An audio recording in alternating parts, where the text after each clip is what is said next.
Maxime Switek, Europe 1 Matin. Il est 8h40.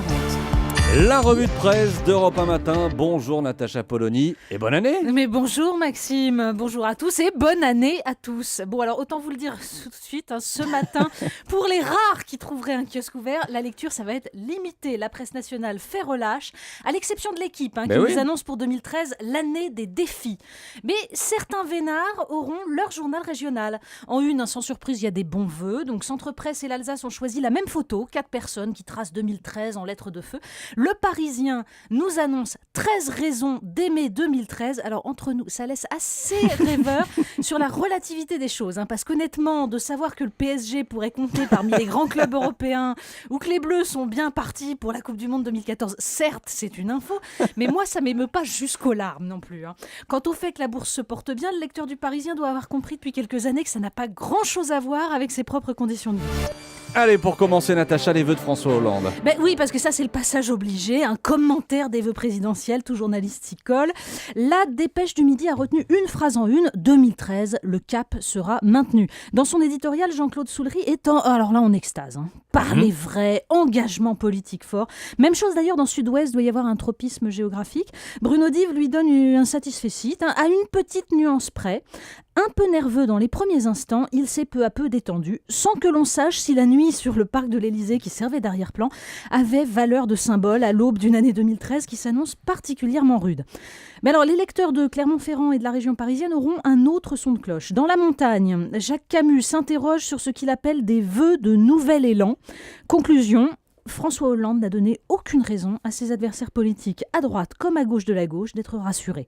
Et alors, pas de chance pour le président. S'il achète le journal ce matin, ce sera plutôt le Parisien, donc, et ça devrait lui gâcher son début d'année.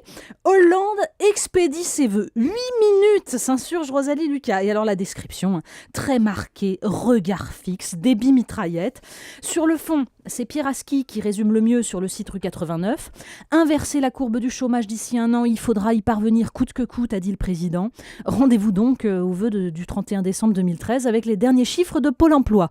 Et d'ici là, Pierre Aski remarque, comme nous tous d'ailleurs, que le fameux cap maintenu n'est pas vraiment celui de la campagne électorale. Alors on veut bien croire que miraculeusement les bonnes vieilles recettes sociales libérales vont marcher en 2013, mais on se souvient tout de même qu'elles ont échoué toutes les autres années depuis 30 ans. Allez, en ce 1er janvier également dans la presse, bilan et palmarès. Oui, parce qu'aujourd'hui vous allez manquer de lecture, donc vous allez sur le net et comme la période se prête aux listes, c'est assez jouissif. Sur Causeur, vous avez l'abécédaire de 2012 avec à la lettre C comme crabe-tambour, un hommage au réalisateur Pierre Schoendorfer qui est mort en 2012.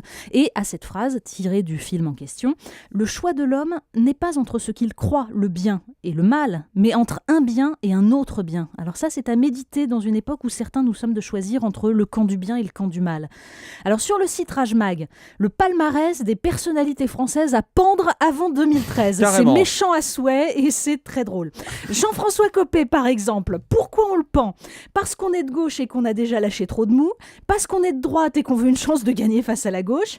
Parce qu'on est boulanger et qu'on veut continuer à vendre des pains au chocolat. Et on y gagne quoi ? Le retour de Sarko et donc la relance du journal Marianne qui embauchera des rédacteurs pour écrire ses éditos sur le petit Nicolas. À terme, la pendaison de JF, c'est donc la marche vers le plein emploi. Il y en a d'autres comme ça. BHL, pourquoi on le pend ? Parce que c'est pas déjà fait.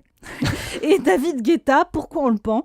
Quand j'écouterai Nostalgie en 2040 sur le chemin de retour des vacances entre Grosny et Calcutta dans mon Autolib en compagnie de ma femme Jean Maurice et de mes enfants Mohamed Len et Windows Vista, j'aimerais autant que ce soit sur un son de Daft Punk. Vous vouliez nous parler aussi Natacha ce matin d'un hors-série de Science et Vie. Oui, parce que pour ceux qui trouveraient le temps long en ce jour férié, je leur conseille la lecture des cahiers de Science et Vie, le titre L'invention du temps. Alors vous y apprendrez que c'est un grec, Hipparque, qui au IIe siècle avant Jésus-Christ a déterminé que l'année solaire durait 365 jours et quart, déjà à l'époque. Et vous y saurez pourquoi notre perception de la durée change en fonction de l'âge ou de notre état, fiévreux, malade ou sous l'emprise de la drogue. Mais alors, une chose est sûre, si les vœux du président nous ont paru très courts, l'année 2013 avec ses mauvaises nouvelles va nous paraître très très longue. Un clin d'œil.